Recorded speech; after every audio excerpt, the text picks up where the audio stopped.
The Pleasant View Heritage Foundation, our goal is to try and share some history, one, that we don't forget it, but two, that we'll appreciate a little bit more where we came from and why we're here. Whether I grew up in North Ogden, and so I kind of inherited the city, but many of you might have DNA that goes back a ways, maybe even to some of the Native Americans we're going to talk about tonight. Hopefully you can see this this map. I'm going to just talk about some future roads and what we got kind of going on here. This down here is the area between the railroad tracks and the freeway. Right now there's a new winery going in here with a really nice French restaurant. But that road is slated to continue on up through here. Brent Bailey and the Boyer Corporation owns all this ground now, and they're looking at building, an industrial park. This little loop here is currently being Pleasant View City applied for a grant with WACOG, which is the Weber Area Council of Governments, on behalf of Pleasant View and Far West. So this is our section here, and this down here is Far West. So this is Far West, that triangle. This is the Maverick, the McDonald's, so behind that, the trailer park. So that road, we got over $5 million to put those in. This is currently, there was rumor that a Target was coming, but the last I heard that it wasn't. So, but that's Far West thing. We don't know. I mean, it's like, we're just working with them for the road. So this will connect where, what is called, I believe it's 1740, which the Jimmy John's is right on the corner. And that will go up toward the trailer park and then make this loop back over to Rulon White Boulevard. This eventually will come up to a railroad crossing, and we're working on that railroad crossing right now. Because we got this railroad crossing and that railroad crossing. Then these are some farmer crossings or some old crossings that will eventually, because of UP, not because of Pleasant View, will be eliminated. This is the end of Pleasant View Drive here, as you see, and so that railroad crossing will come up to Highway 89. And eventually this road, which is Skyline Drive, which when I became mayor 7.5 years ago, not quite 7.5 years ago, was estimated to cost about $14 million. Now it's estimated to cost somewhere between $40 and $50 million. We're not paying for it. So we did work to get the traffic off 500, truck traffic, and so it became a little more, let's say, not an emergency. So we're working with the state and the feds to try, and developers who will put in portions of this road as it develops, because we're not in as big a hurry to make it happen. However, this is the important part. It's like, should we just abandon this project? And I said, the last 5 years, my father passed away a year ago, but the last 5 years, I would take him down to the VA hospital in Salt Lake almost once or twice a month, every month. And I don't know if you've ever been to the VA hospital or Primary Children's Hospital or University of Utah. You go off the freeway and you go up 4 South through the middle of town, basically. And it takes you almost as much long to get from the freeway to there as it does from here to the off-ramp. And I said, I wish somebody would have had the forethought to put in a northern, like they got the south I-215, but it doesn't continue on around the valley. So if that whole valley had a loop, that would be great. So this road is designed to come clear over here by, I always call it Long Bench. I don't know, Jerry, what did you call it? Frogmouth Bench, but the same way. Yeah. Yeah. And all the way over Mountain Road and down, connect down into Ogden. So that's our future chunk of it. There's also future road that's going to come up here. Now this is the Pleasant View City boundaries, but it's not the Weber County boundaries. Weber County boundaries come along, kind of just skim that corner there and down, and that corner there, and come down here. That is all in our annexation plan. All that area is in Pleasant View's annexation plan. So this is a future road up here. This is 1100. So that should go on up there. This is the 500, which lately has caused some controversy, but that is scheduled to go up here and meet 4575. And actually, some fun parts. Okay, this road right, I can't see. I'm looking for 1,000 West. Is that 1,000 West? That's right there. Right there? All right, right through here. Oh, that road right there. Pleasant View owns this property right here. We're going to put in some things, one of which hopefully will be the name escapes me right now, where you can bring your trees and branches and yeah, kind of like greenways. Thank you, Mike. So this road will come off 1,000 through Park Springs. And through the city just acquired the property behind the church there on 1,000 West. We just acquired that. The church sold it to us because it's kind of landlocked. They didn't want any. Actually, not very many people know this, so I don't mind sharing it. They messed up and sold us the church and all the property for $170,000.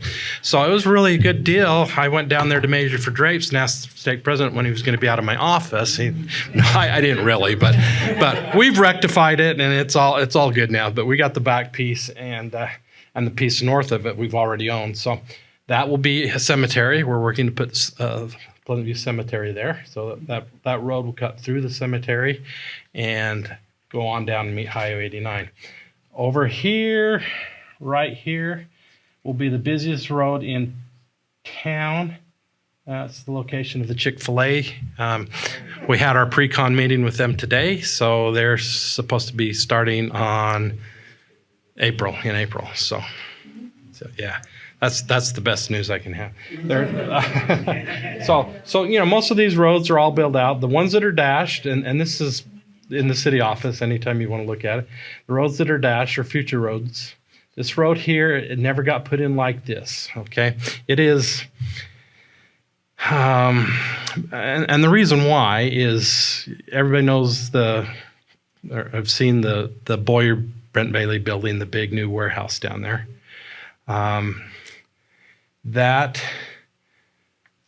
So the road comes up, comes down, comes up.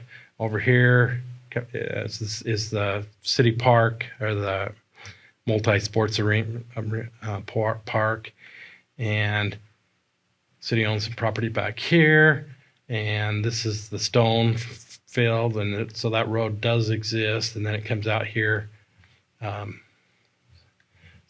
sorry, it's this one I'm talking about here. So as you can see, there's a lot of stuff already built in there. So we kind of redesigned this and segmented and said what makes sense. UDOT originally wanted us to put one big road next to the Highway 89 as like a frontage road. Because believe it or not, this road here, 2700, our chunk of 2700, and Highway 89 this is the most troublesome because this is rated the same type of road, same rating with UDOT as the one going up Sardine Canyon. And it's like, yeah, that's not right. That's why it's 55 miles per hour in Pleasant View right there. We're trying to rectify that. We're looking at maybe petitioning to reclassify it, but their position is UDOT exists to move traffic. Okay, that's what we do. So, but we've got North Ogden, we've got Harrisville, we got Far West, all to agree it makes sense to reclassify this road. So hopefully we can get that through. It's hard to deal with UDOT sometimes, but that's our goal, is to get that kind of reclassified. What does that mean for us if we get it reclassified? That means the stupid turn light at the bottom of 600 West will actually work and flash and allow people to turn up 600 West, right? So, awesome. Exactly. So that's, and of course other things, but that would be one big benefit. We have petitioned UDOT many times to change that light so it's got a flashing turn arrow and doesn't just go red. But they said no, because of the class of the road and the speed's related to the class. We're not going to do that. So that pretty much, I think, is all the dashed lines. Did I miss any dash lines? Anybody see any dash lines I missed? Can you tell us a little bit about the future front runner? Yeah. Okay.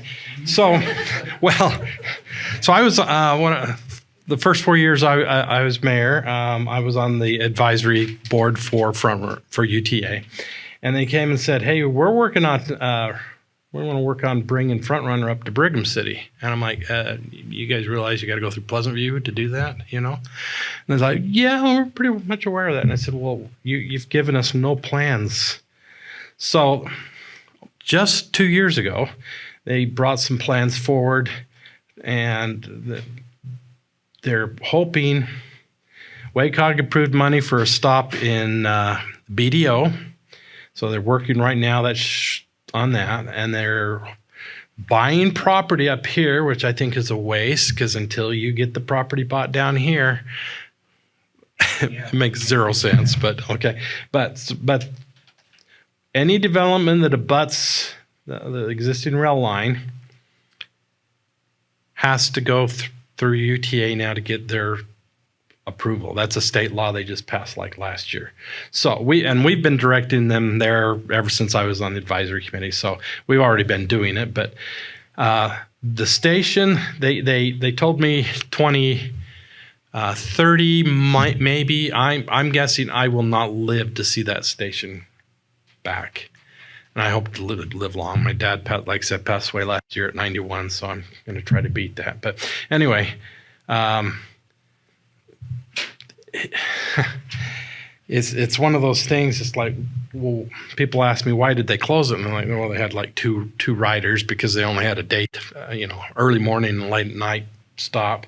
The reason they abandoned it or stopped doing it is because federal government wisdom a law that said, okay, the UP trains and the UTA, you guys got to have early warning collision detection.